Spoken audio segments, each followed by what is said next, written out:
Hi everyone, Dennis Foley from Acoustic Fields. Let's take a look at a project we took on about a month ago. A little background on the client. He's been in two-channel audio for 35, 40 years, listening at the very high level, high-resolution speakers, amplifiers, cables, I'm assuming. Price points of $200,000, $250,000 for a lot of this gear. So he's obviously interested in getting the highest resolution he can out of his gear, and then 35 years of listening experience, so he knows, what he wants. He knows what's missing when he doesn't hear it. So he decided, well, I'm going to build a new room. So he built this room, and you can see a picture of it here. And I said, well, how did you like the sound? And he said, well, I listened to it for 2 weeks, and then I closed the door and I use it for storage now. And I thought, all right, let's look at what's going on here. 35 years listening experience, two-channel audio, high-end equipment, sophisticated listener, realizes that room treatment is a big part of getting the performance out of your gear. And yet we're using a $200,000 room for storage. Okay, so let's back up a little bit. Let's look at the room. See what we got going on here. We got front and rear wall quadratic diffusion. Okay, so that's a good start. First thing you notice, though, about the sequence that's chosen, it's a custom sequence.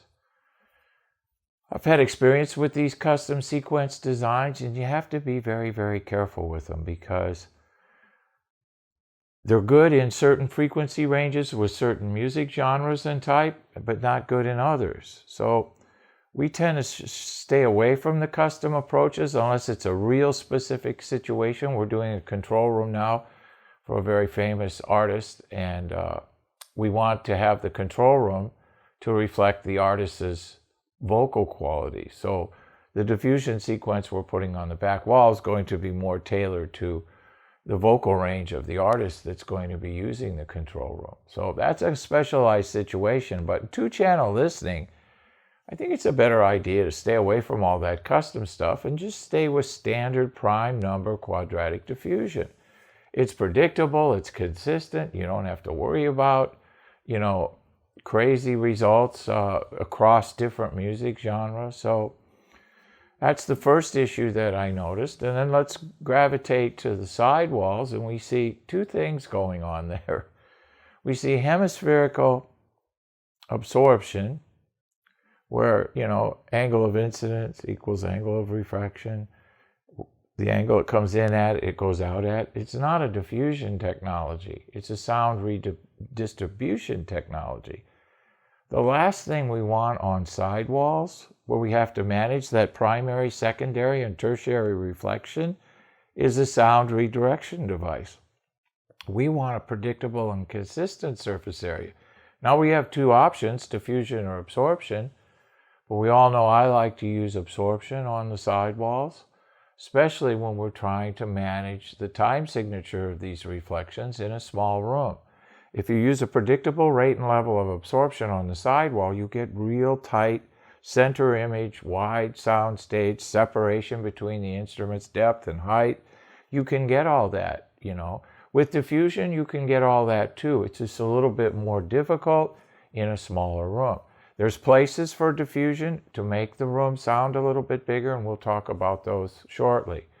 But for now, we see two different types of treatment on the sidewalls.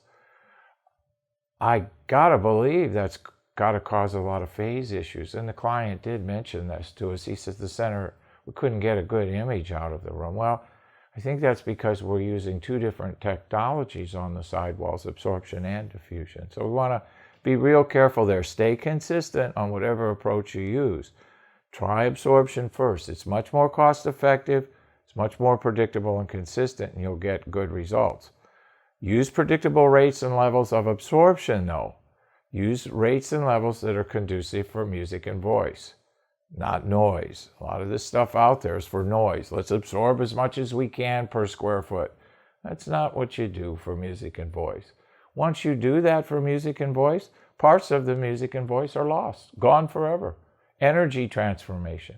So you're going to lose certain parts. And the cost of our amplifiers and our speakers and stuff today per watt to produce that sound, the last thing we want to do is get rid of it in our room. We want to, provide the room qualities that let the speaker, music, and amplifier shine, resolution, definition, and all those good things that we seek. So side walls, rear wall, front wall we've covered. There is low frequency management around the room in the four walls.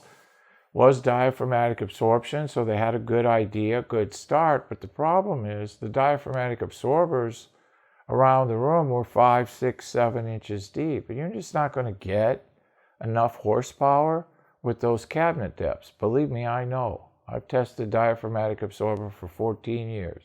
I know exactly how they work.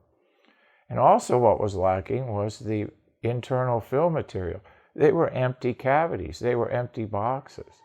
Well, you can't control the amount of absorption with empty cavities. You have to have predictable materials inside the cabinets to absorb the energy that the depth of the cabinet is creating, the low resident frequency. So the depth of the cabinet contributes to how low the technology will go on that wall surface area, and what you put inside the cabinet dictates the rate of absorption, how much you get at that resonant frequency. So that was kind of a red flag right away. And then finally the ceiling.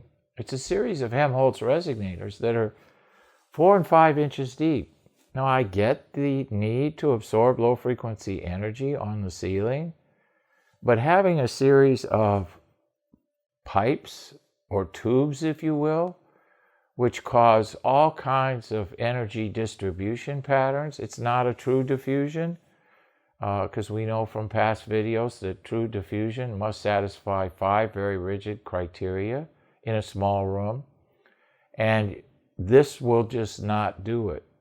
So it was a good idea, but a bad attempt, and it's not going to give you the rates and levels that you need for absorption. And it's going to cause all kinds of phase issue problems, especially on the ceiling. So we're going to redo this whole room for him. We're going to keep the diffusion on the front and the rear wall. We're going to change the custom sequence on the front wall to standard prime number 23. We're going to leave the rear wall for now. We're going to change the left and right side walls to absorption, and then we're going to try something different that we've been doing in our new listing rooms. We're going to put diffusion on the left and the right side walls at the listening position. So whatever you're sitting in the listening position, you look right, you look left, and you see it, you're going to see diffusion in our new design. We've been experimenting with this for the last couple of years, and it really opens up the sound stage. And that's a welcome thing to have. So we're going to go with diffusion on the ceiling, just a prime number 7, because we just don't have distance. It's 8 foot.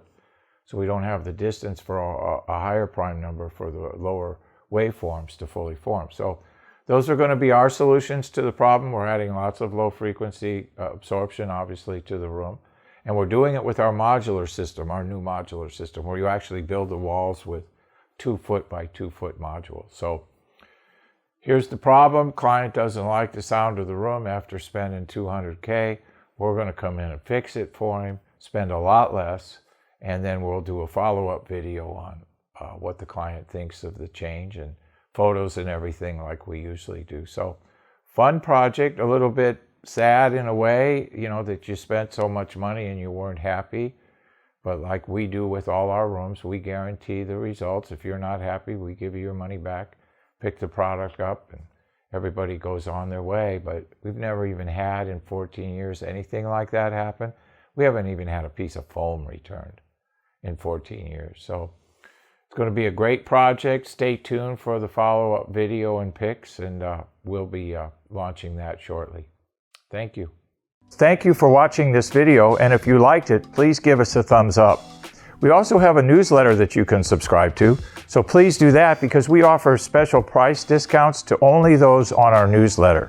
And then don't forget about our forum. We have started a forum on our own website where people ask questions, and I usually get a chance every couple days to look at it. There's an interchange between people on the forum, and we'll give you real answers on a regular basis, so that'll help you. Thank you.